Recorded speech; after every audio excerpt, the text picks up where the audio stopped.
Welcome to my tutorial on how to paint a holiday tree. We're going to use acrylic paints, a canvas, and various other tools to help create a magical work of art.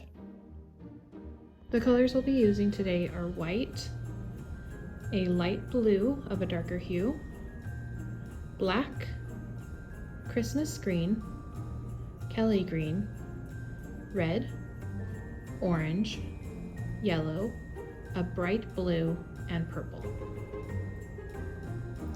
Other tools that you will need today are a flat brush about 1/2 inch, a large round brush, a small round brush, a pencil or colored pencil,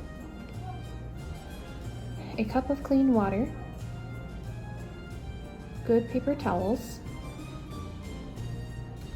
and a paper plate or plastic palette. The first step that we're going to do on our blank canvas is draw the triangle shape of the tree to give us an idea of the layout. Though I recommend using a pencil or a colored pencil, I'm going to use a Sharpie so that you can see my lines a little bit easier on the video. So as I draw up just above the corner, I'm going to go to about the 1/3 mark in the top of the right corner of the canvas, and then draw back down to the 1/3 mark at the bottom of the canvas.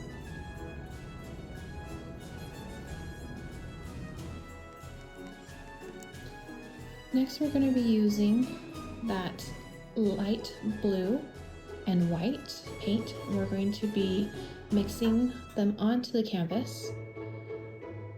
I like to work wet into wet, especially when trying to create a gradient effect. So as we're painting through this background here, I'm going to be using both the white and the blue on my paintbrush to kind of mix them on the canvas.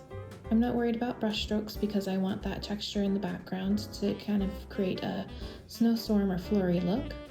And then I'm going to have dark blue on the bottom here and have that be graded up to the top with the white so it blends into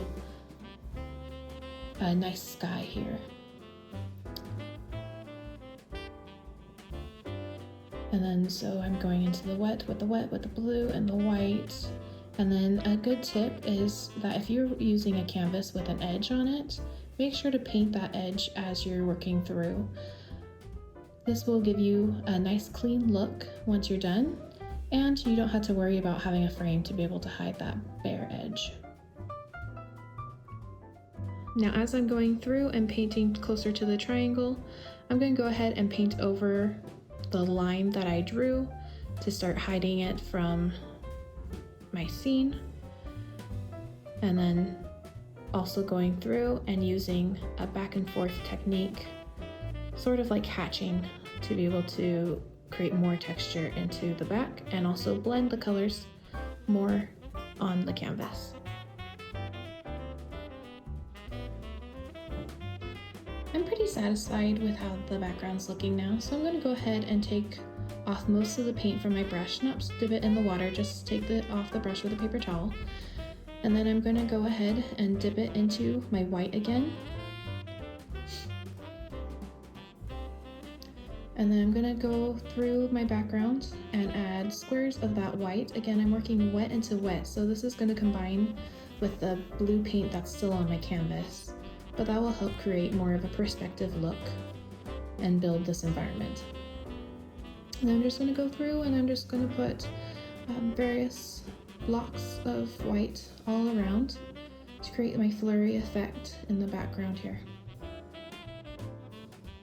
Now that my flurries are done, I'm going to clean my brush all the way. I already wiped off the paint with the paper towel. Now I'm going to dip it into my cup. I've used this cup before in my last video I made.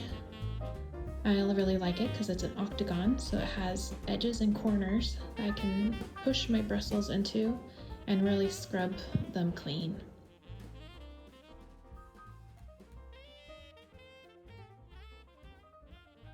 Now that the background's dried just a little, I'm going to go through with my black, Christmas green, and Kelly green and start painting my tree.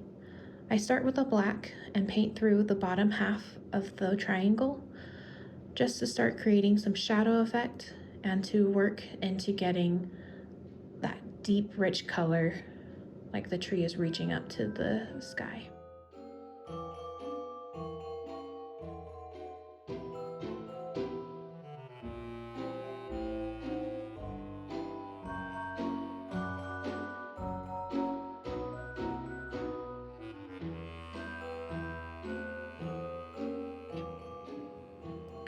Then I go back through with my Christmas green.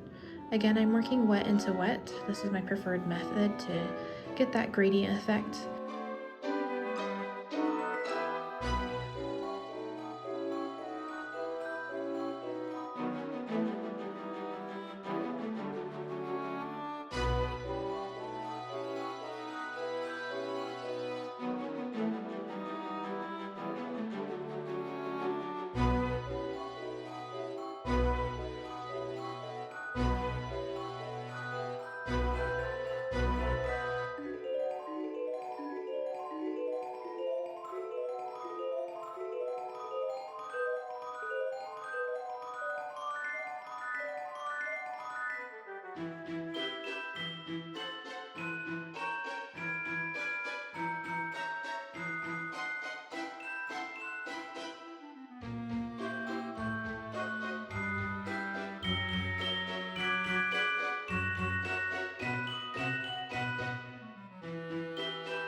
I'm going to add highlights with my Kelly green and working from the middle towards the edge. I'm going to do that brush flick to create that bristle effect like needles. And then I'm just going to continue to work through. If I notice that the Kelly green starts to disappear, I'll add more of it onto my brush, reload the color, and just continue on brushing through until I feel satisfied with the look of my tree.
I've let my tree completely dry. Now I'm going to go back through with my small round brush and white paint and start creating an effect of snow on my tree. I have no rhyme or reason as I'm doing this. I'm just doing it at random with small spots and large spots. But I am trying to follow the shape of the branches or my brush strokes to keep that effect that this is a tree with branches and various needles on it.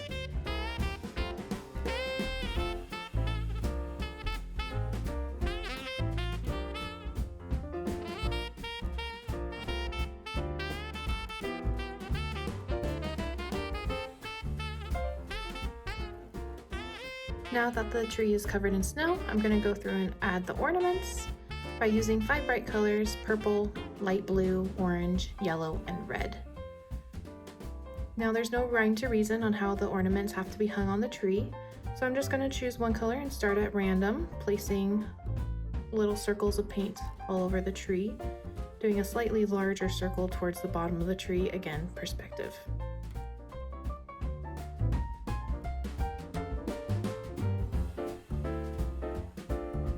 As As I'm working through, I'm just going to add some extra color emphasis to each of the balls by doing a complementary color inside the ball towards the bottom of the circle. For purple balls, I'm going to use blue inside. For blue balls, I'm going to use a touch of purple. On the orange balls, I'm going to use some red. On yellow, I'll use a little bit of orange at the bottom, and then on the red balls, I use a touch of purple.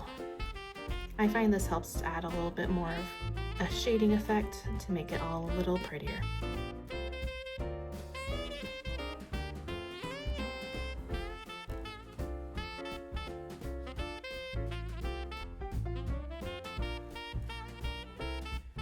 Finally, on the balls, I'm going to just do a drop of white as a highlight on the top corner of the ball.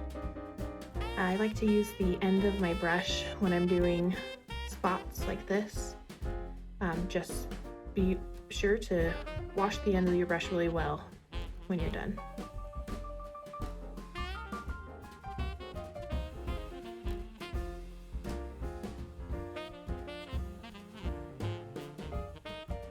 For this last step, I want to add a little effect of falling snow. I do this with white paint that's been watered down on the edge of my palette and dipped with my round, large brush. And then I just hold the end of the brush and hit it against my finger above the canvas. This is better if the canvas is laying down to create a more ball effect to the snowflakes. As you can kind of see, I am getting elongated snowflakes, more like raindrops, because the canvas is currently positioned more upright. A note about using this technique is that it does tend to splatter, so make sure to clean up your area before the paint dries. Otherwise you may have to scrape at it a little bit and it will not come out of close.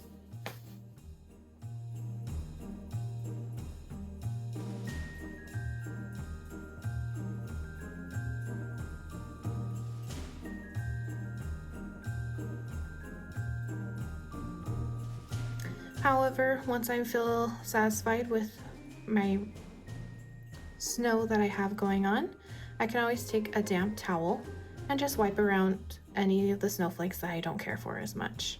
So you can see here on the bottom in the blue area that there's some snowflakes that are a bit elongated. I'm just going to go ahead and erase those out.